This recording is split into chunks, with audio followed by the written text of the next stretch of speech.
Hi,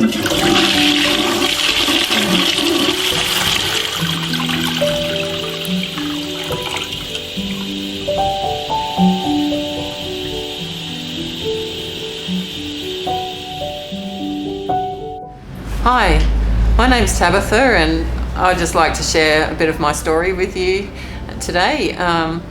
I just want to start with, I was born back in 1971, in the era when being born out of wedlock wasn't widely accepted as it is today, and my parents were teenagers themselves, and my mum fell pregnant with me before she married my dad. So at that point, her my dad's mother advised her to have an abortion because it wasn't accepted in that time to be having a baby when you're not married. So, but my mum didn't want to do that, and so I'm still here today. So, praise the Lord. So, even though my parents didn't plan me, God did. So, and I'm really thankful and grateful to the Lord for that. So, that was the way I came into the world, was with teenage parents, and they'd only just gotten married just before I was born. So, and then about a year and a half later, my mum had another child. So she had 2 children before she was age 20. So they both worked very hard. They had 2 jobs each. They had a farm which they worked on through the day, my mum and dad, and then my mum worked as a waitress at night, and my dad worked for a engineering company in the evenings as well. So we had a full-time nanny. So I grew up with a nanny for the first probably 4 or 5 years of my life, and my mum would come in and cook dinner for us before she'd go off to work as a waitress. And so I grew up not really knowing my parents until I started school. The nanny was a live-in, and she basically raised me and my younger sister. And so with all of that, I sort of developed a sense of rejection because of the circumstances in which I was born, and feeling like my mum and dad were too busy for me. So I had quite a troubled childhood. When I started school, my parents were Lutherans, and so they sent me to a Lutheran primary school once I was in year 3, but I started in a state school because we were in a very small country town at the time. Then we moved several times through my childhood, so I was constantly uprooted with moving houses, trying to make new friends and fitting in socially, which was very difficult for me. I had a lot of difficulty with coordination issues, and probably in the last 10 years I actually found out that I was on the autism spectrum, and so that sort of made me realise that a lot of the difficulties I had as a child, I really struggled with social aspects and things where I just found it hard to talk to people. I wanted to do really well at school, so I did. I tried really hard and did pretty well at school. I was on the high functioning end of the autism, but I didn't know that at that time. But socially and physically I had a lot of difficulties, and my parents also sent me to what they thought was a place to help with coordination and things like that, because I had difficulty blowing up balloons and just doing basic exercises and anything that required more than one step at a time. So but that ended up being a very difficult time for me, because most of the children that were at that place were children that were actually had brain damage, and so I wondered why I was in a place where these were kids that could barely talk, and in wheelchairs and stuff. And so that really affected my upbringing as far as the way I saw myself and my younger sister, she was the total opposite. She was very social and outgoing, and so during the school years I had difficulties with her because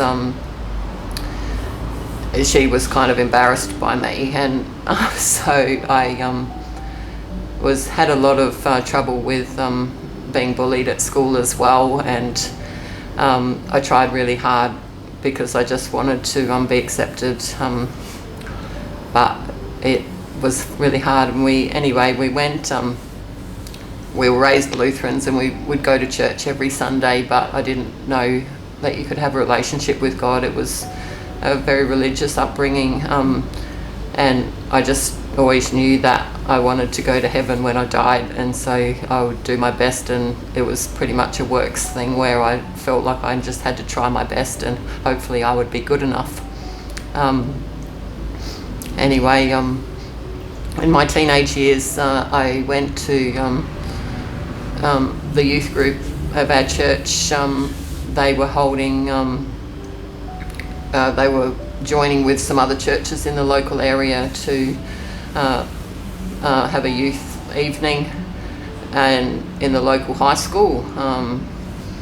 So my mum had been searching for the Lord in a stronger way during those years. This was in the 1980s, and so when I was around about 16 or 17, anyway, we went to this youth evening. She dragged us along. I was in year 12 at the time, and I just wanted to stay home and study and prepare for my exams because it was late in the year. But she said, no, we're going to go to this. So I went along, and one of the other churches said that they were holding a youth camp in the school holidays just before my year 12 exams. And my mum signed me up to go to it against what I wanted to do. I just wanted to go home.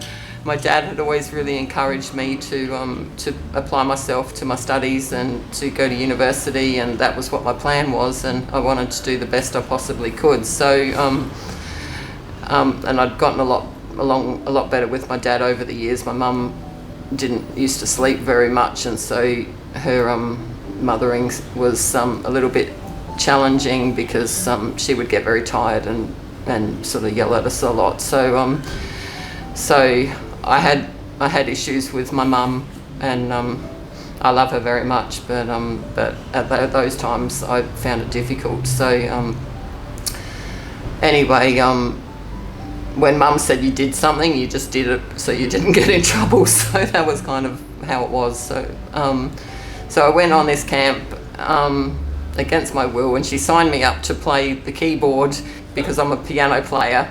But because it was a different church, they had all different songs, and I ended up spending all my holidays practicing like 100 different songs of which they could pick from, rather than studying for my exam. So I went with a very ungrateful heart. I didn't really want to be there, but anyway, at that camp I met my husband, who had been a Christian for a couple of years at that point, and he was at that camp, and he was speaking about his testimony of the things that he'd gone through and how he'd come to the Lord. And I think because I'd tried to be such a good person for a long time, the fact that he'd come from such a rough background was the rebellious side of me was attracted to that. So it was kind of like, you be the good girl and everything will be all right, but then when someone who wasn't good takes an interest in you, that was kind of like the flip side of it. And anyway, the Lord knew that even though my motivations weren't probably quite in the right place at that point, I was just screaming out for someone to love me, and I didn't feel like I received that much from my mum, and my dad was working really hard. So I started a relationship with my husband, and we ended up marrying about a year and a bit later. But at that camp, I met some people who showed the love of Christ in their just the way that they spoke with people and their mannerisms, and they were nice to me, and I had struggled with all of that during my high school years. I'd gone through bullying and depression in my high school years, so and then my mum had gone on a health food sprint sort of thing where we weren't allowed to eat regular food that most children ate, and so I was embarrassed by the lunches that she would pack for us, and we were never given money to be able to buy lunch from the tuck shop. So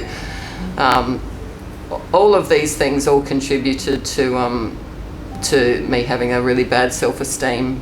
But when I was on that youth camp, I experienced the love of God, and part of that came through Steve's testimony, my husband, and part of it was from other people that I met who just talked really nice, and like I could feel the love of God just in the conversations, and I'd never experienced that before. I'd been at youth group for many years, but that was basically just a thing where you'd go there and hang out, and then when they were finished, everyone would get out with their cigarettes and start smoking. And because my mum was such a health fanatic, I was too frightened to ever start smoking, but like I wanted to I wanted to hang out with the in crowd, and so I'd deliberately like breathe in the exhaled cigarette smoke to even though I wasn't smoking myself, just to sort of feel like I was being accepted, which in hindsight was a really crazy thing to do, but I'm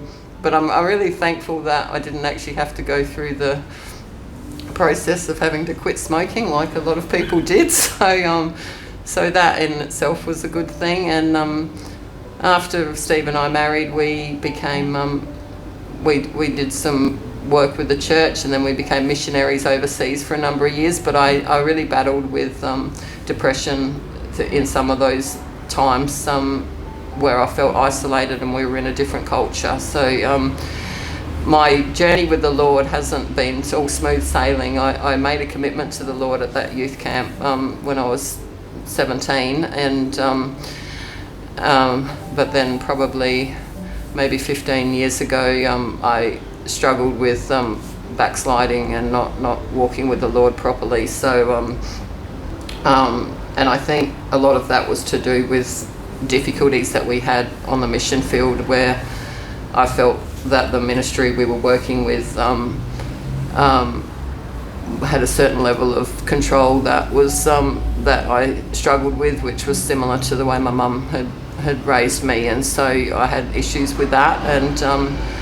And then about 6 years ago, when we were doing tent meetings, I had an incident with a lady who was a Christian, but she also dabbled in some witchcraft, and she put a curse on me. And so the last 6 years I had struggled with many health issues. I've had 6 surgeries in the last 3 years. 4 of them have been this year, and I've had many sicknesses, and it's been a real battle physically for me to come to health and wellness, but I'm just really thankful to the Lord, because he's actually delivered me from a lot of the problems that were in my life over the last 30 years, and I can say today that I'm a living testimony to the goodness of God and the grace that he has on your life. And so even if you make a commitment today, or have done so recently or a long time ago, and then you go through difficult times, always know that the Lord is with you, because he will walk through the difficult things, and he will come through and bring you out on the other side. And I can say that truthfully today, that this is the first time in 6 years that I actually feel healthy again. He's healed me from physical illnesses, but more important than that, he's put in my heart a desire to see other people walk with the Lord and to come to know him. And so I hope that my testimony encourages you today, and thank you for listening.